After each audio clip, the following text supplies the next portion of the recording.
Nakakalungkot na sa panahon natin ngayon, iba ang mindset ng karamihan sa mga kabataan.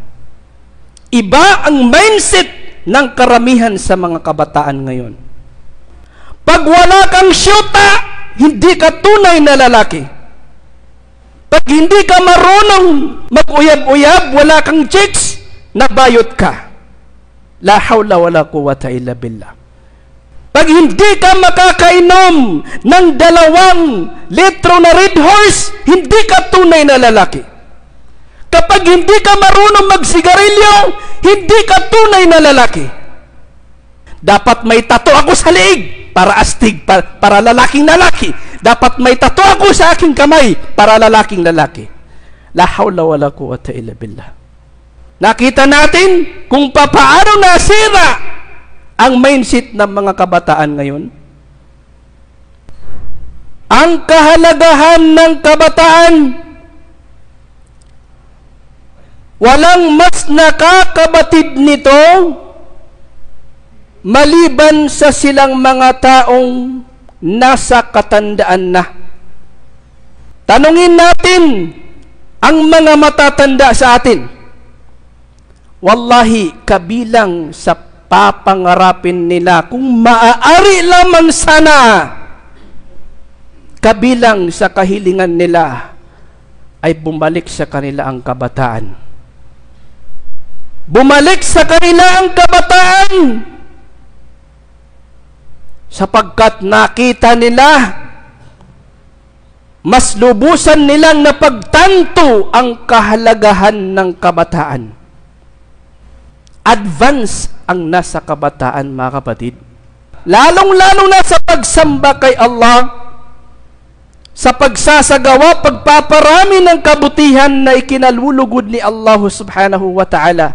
Advance ang silang mga nasa kabataan, sapagkat sila ay nasa kasalukuyang lakas ng pangangatawan na kung saan, kung kanila itong gugugulin at sasamantalahin sa pagpaparami ng pagsamba kay Allah subhanahu wa ta'ala, hindi sila dito mapapantayan ng mga silang nasa katandaan.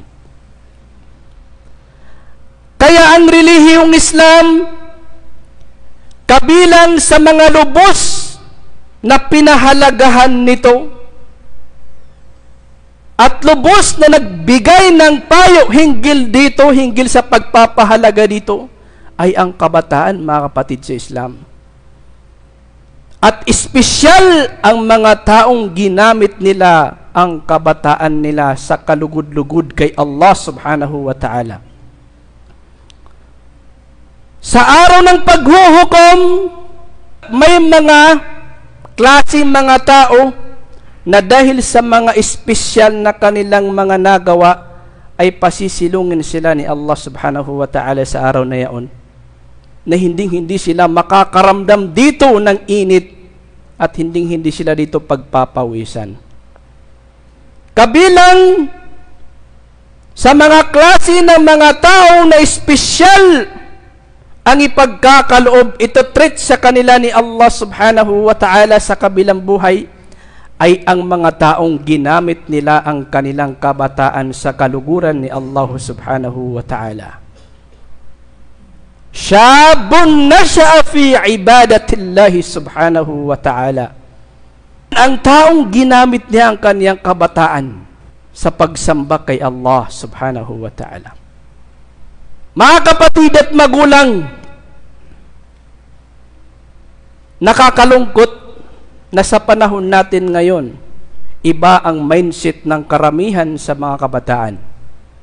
Iba ang mindset ng karamihan sa mga kabataan ngayon.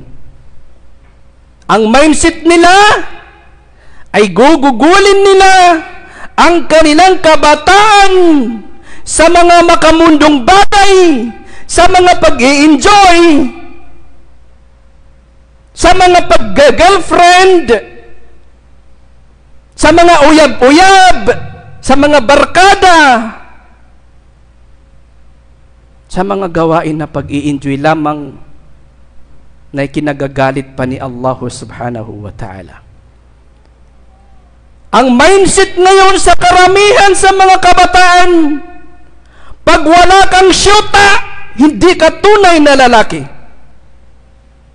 Pag hindi ka makakainom ng 2 litro na Red Horse, hindi ka tunay na lalaki. Kapag hindi ka marunong magsigarilyo, hindi ka tunay na lalaki. La hawla wala quwwata illa billah. Pag hindi ka marunong mag-uyab-uyab, wala kang chicks, nabayot ka. La hawla wala quwwata illa billah. Nakita natin kung paano nasira ang mindset ng mga kabataan ngayon. Pagpagbawalan mo sila ng mga ganito magawain, ngayon ko na ito gagamitin. Para saan ko ba gagamitin ang kabataan ko? Kailan ako mag-uuyab-uyab? Kailan ako mag-i-enjoy? Kailan ako magla-life? Kapag matanda ako, nauugod-ugoyin na ako. Yan ang mindset ng karamihan sa mga kabataan ngayon. La ilaha illallah. Mga anak, mga kapatid ko, ang pagsisisi ay nasa huli, mga kapatid. Huwag niyo nang hintayin na makarating pa kayo sa punto na pagsisisihan ninyo at pangangarapin din ninyo na kung may babalik ko sana ang aking kabataan, sana ako'y nagturil, sana ako'y nag-aaral sa Islam, sana ginugol ko ang aking kabataan sa pag-aaral sa Islam. Ngayon sana, nakakarami sana ko ngayon ng pagbabasa ng Quran.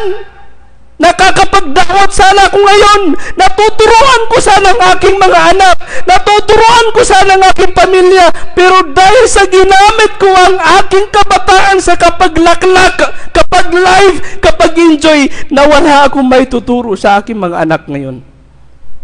Wallahi, mga kapatid, huwag niyo nang hintayin na dumating sa inyo ang mga araw at mga oras na yan na pagsisisihan ninyo sa katulad kung papaano nagsisisi ngayon ang mga nasa katandaan sa kanilang mga kabataan na hindi nila ginugol sa pag-aaral sa Islam, hindi nila ginugol sa pagpaparami sa pagsamba kay Allah, hindi nila ginugol sa mga mabubuting gawain na makakapagbigay sa kanila ng benepisyo. Mga kapatid sa Islam, makinig kayo sa inyong mga magulang. Kung pinipigilan kayo, pinagbabawalan kayo ng inyong mga magulang sa paninigarilyo, huwag ninyong isipin na KG ang inyong mga magulang. Yan ang awa sa inyo ng inyong mga magulang. Kung pinagbabawalan kayo ng inyong mga magulang sa pagbabarkada ng masamang pagbabarkada, huwag ninyong isipin na madamot sa inyo ang inyong mga magulang. Kapag kayo kanilang pinagbabawalan sa mga uyab-uyab, huwag niyong isipin na KG ang inyong mga magulang. Huwag niyong isipin yan, mga kapatid. Dahil ang sinasabi sa inyo ng inyong mga magulang, yan ang makakabuti sa inyo. Napakaiksi ng buhay na pinagkaloob sa atin ni Allah subhanahu wa ta'ala. Wallahi lazim, mga kapatid, magsisisi po kayo, mga kapatid. Yung mga nasa kabataan, lalo na yung mga teenager ngayon, magsisisi kayo. Gamitin ninyo yan sa pag-aaral sa Islam. Gamitin ninyo yan sa mga makakabuti sa inyo, sa inyong hinaharap, na pakikinabangan din ng inyong mga anak, pakikinabangan ng inyong mga asawa, pakikinabangan ng inyong mga pamilya, mga kapatid. Hindi ka pintasan, hindi kabawasan sa pagkalalaki ang wala kang uyab, ang wala kang girlfriend. Hindi ka pintasan at kabawasan sa pagkalalaki ng lalaki na hindi siya umiinom ng Red Horse. Hindi kailanman kapintasan at kabawasan sa pagkalalaki ng lalaki na hindi siya naninigarilyo. Hindi kailanman kapintasan at kabawasan sa pagkalalaki ng lalaki na hindi siya nakikipagbarkada sa mga masasamang barkada. Hindi ka pintasan na wala kang tato. Ito din yung mindset ng mga kabataan maliban sa ginabayan ni Allah. Dapat may tato ako sa leeg para astig, para lalaking lalaki. Dapat may tato ako sa aking kamay para lalaking lalaki. La hawla wala quwwata illa billah. Hindi ganyan.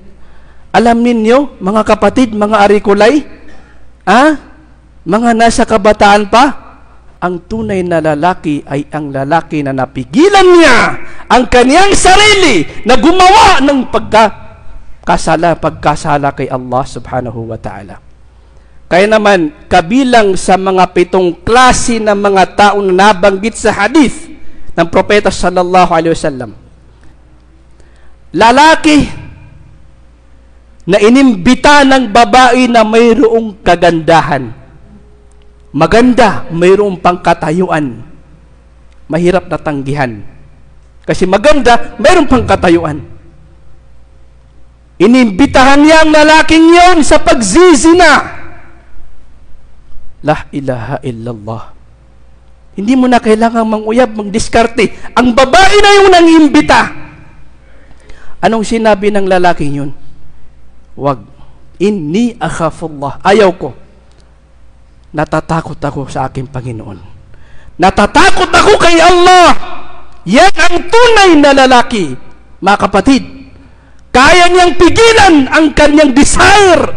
Kaya niyang pigilan ang kanyang desire, ang kanyang ginawa hawan nafs na salungat sa kagustuhan ni Allah subhanahu wa ta'ala. Yan ang tunay na lalaki, kapatid. Yan ang tunay na lalaki. Nakayanan niyang pigilan ang bugso ng kanyang damdamin na siya nasa kabataan pa. Nakayanan niya yung pigilan.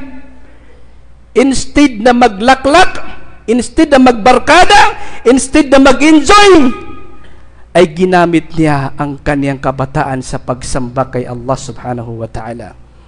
Ginamit niya ang kaniyang kabataan sa pagpaparami ng sala, pagpaparami ng tahajjud, pagpaparami ng pagbabasa ng Quran, pagpaparami ng kaalaman sa Islam. Yan ang tunay na lalaki, kapatid. Yan ang tunay na lalaki. Gabayan tayo ni Allah subhanahu wa ta'ala.